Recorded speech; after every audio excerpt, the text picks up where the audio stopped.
Amados hermanos, amados santos, el pastor Pedro Saavedra les saluda y ya estamos en la parte número 5, audio número 1 de esta serie, El verdadero evangelio, las buenas nuevas del reino. En esta parte número 5 tocaremos algunos temas como la disciplina que el Señor ejecutará a los gentiles y a los judíos cuando Él regrese, el juicio que el Señor ejecutará también sobre los gentiles después de la batalla de Armagedón, el crecimiento y la cosecha de la realidad del reino, el crecimiento y la cosecha de la apariencia del reino. Vamos a ver cómo el reino es revelado en el libro de Hebreos y la cosecha del reino en Apocalipsis. También vamos a ver la necesidad de vivir sujetos al gobierno del reino, el ejercicio del gobierno del reino para una rica entrada en el reino. Para comenzar ya este audio, vamos a leer 1 Corintios 10:32 y vamos a ver allí, leemos ahí, no seáis tropiezo ni a judíos, ni a gentiles, ni a la iglesia de Dios. Vemos que la humanidad se divide en tres grupos de personas: los judíos, los gentiles y la iglesia de Dios. Comenzando con la iglesia de Dios, está compuesta de las personas regeneradas que han sido salvas y separadas del mundo. Entre los cristianos, algunos son vencedores, pero muchos no lo son. Cuando el Señor regrese, los vencedores habrán sido completamente transformados y debido a que ellos han vivido la realidad presente del reino, serán transferidos a la manifestación del reino a fin de disfrutar de la fiesta de bodas y reinar con Cristo en el milenio. Sin embargo, en ese tiempo habrá muchos cristianos que no habrán sido transformados aún. Ellos tendrán que ser disciplinados durante el milenio para que también puedan ser transformados. Tales cristianos derrotados tendrán que arreglar cuentas con el Señor, lo que significa que sufrirán pérdida y recibirán cierta clase de castigo de parte del Señor. Los falsos cristianos, la cizaña, serán atados y arrojados al fuego. Ahora hemos de ver las medidas que el Señor tomará en su segunda venida con respecto a las naciones, los pueblos y a los judíos. Leyendo Joel 3, capítulo 2, allí miramos: reuniré a todas las naciones y las haré descender al valle de Josafat. Allí entraré en juicio con ellas a causa de mi pueblo, de Israel, mi heredad, la cual ellas esparcieron entre las naciones y repartieron mi tierra. Este versículo indica que el Señor Jesús reunirá a todas las naciones y las derribará. Esto incluirá los ejércitos del anticristo que se formarán en el futuro. A continuación, los versículos 9 y 12 dicen: proclamad esto entre las naciones, proclamad guerra, despertad a los valientes, acérquense, vengan todos los hombres de guerra, despiértense las naciones y suban al valle de Josafat, porque allí me sentaré para juzgar a todas las naciones de alrededor. Estos versículos dan a entender que en el tiempo del regreso del Señor, las naciones serán movidas a atacar a Jerusalén. Las naciones pensarán que se congregan para atacar a Jerusalén, pero conforme al propósito de Dios, ellas se juntarán para ser juzgadas. Leemos Zacarías 12, los versículos de 2 al 4. Yo pongo a Jerusalén como una copa que hará temblar a todos los pueblos de alrededor, también contra Judá, cuando ponga sitio a Jerusalén. En aquel día yo pondré a Jerusalén como una piedra pesada para todos los pueblos. Todos los que intenten cargarla serán despedazados, y todas las naciones de la tierra se juntarán contra ella. En aquel día, dice Jehová, heriré con pánico a todo caballo y con locura al jinete. Pero pondré mis ojos sobre la casa de Judá y a todo caballo de los pueblos heriré con ceguera. Estos versículos también nos muestran que cuando el Señor regrese, las naciones se juntarán para atacar a Jerusalén. En ese tiempo el Señor descenderá desde los aires para derrotarlos y destruirlos.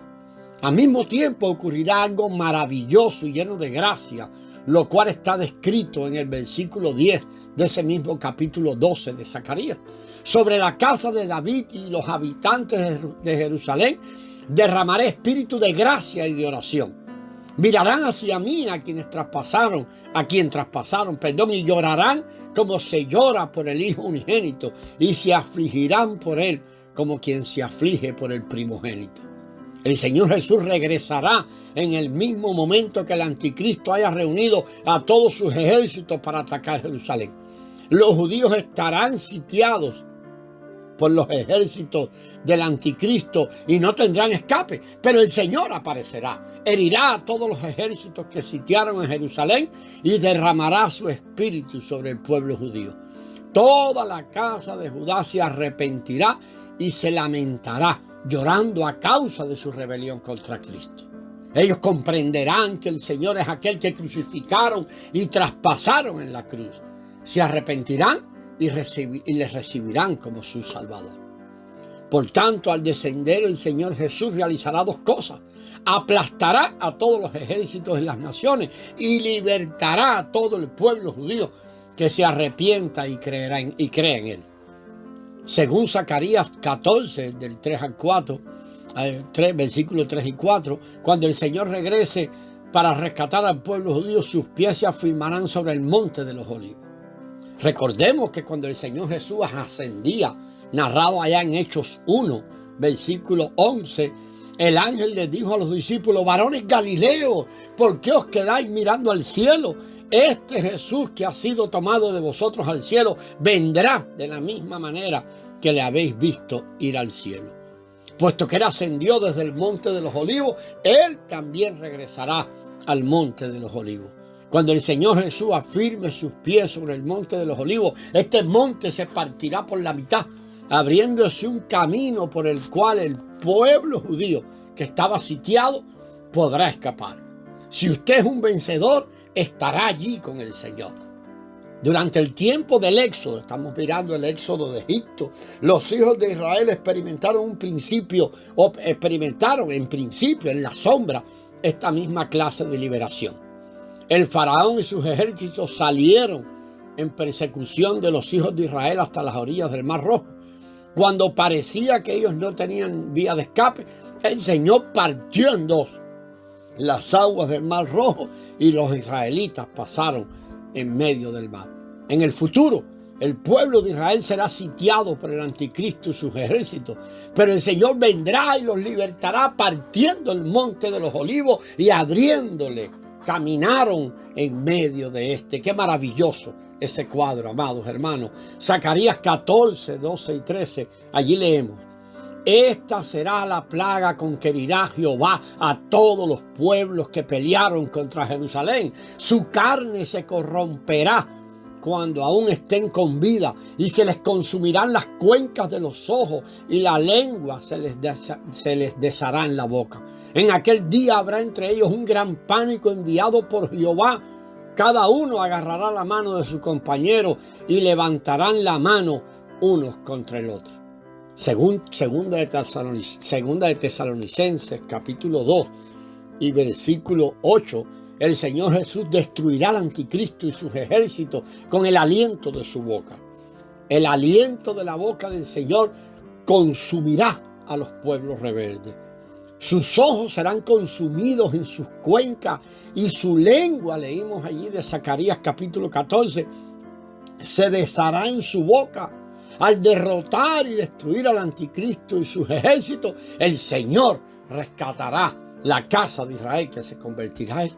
Ahora debemos leer otro pasaje maravilloso en el capítulo 2 del libro de Daniel, los versículos 34 y 35. Estabas mirando hasta que una piedra se desprendió sin que la cortara mano alguna, e hirió a la imagen en sus pies de hierro y de barro cocido, y los desmenuzó. Entonces fueron desmenuzados también el hierro, el barro cocido, el bronce, la plata y el oro, y fueron como tamo de las ceras del verano, y se los llevó el viento sin que de ellos quedara rastro alguno. Pero la piedra que hirió a la imagen se hizo un gran monte que llenó toda la tierra. Sin duda alguna, amados hermanos, la piedra que se desprendió sin que la cortara mano alguna, es el propio Señor Jesús. Él es la piedra cortada por Dios que aplastará aquella gran imagen. El rey de Babilonia, Nabucodonosor, vio aquella imagen que tenía cabeza de oro, hombros de plata, estómago de bronce, piernas de acero y los 10 dedos de los pies de acero mezclado con barro. La visión de aquella gran imagen abarca a todo el período de los gentiles, el cual se inicia con Babilonia y concluye cuando el Señor regrese. Debemos recordar el deseo del Eterno de tener un reino, el deseo que el Eterno tiene por un reino. Podemos decir que es un deseo eterno, aún sigue en su corazón. Y vamos a ver más sobre esto en el próximo audio, amados hermanos. La gracia del Señor sea con vosotros.